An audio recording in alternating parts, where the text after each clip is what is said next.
what we're going to do, or what we're doing, is we're removing the fuel injectors. Here you can see we've got two lying on the table here. There's one still in that I've got half out, just so I can show you how to remove it. The reason they're taking this out is that when the engine's running, it's got a slight knocking noise to it, and we reckon that one of these injectors is faulty and it's causing this knocking noise.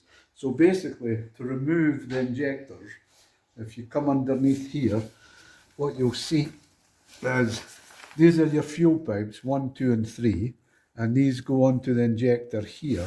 So you want to undo these, and also this fuel leak-off pipe fits on the injector as well. They're held on with these small bolts that's got 2 copper washers, one either side of this. So you take off that, undo these fuel lines, then on this one, normally you can get them out without having to remove the tank, but with this one I've actually slackened the tank off. So what you want to need to do is lift this up until you can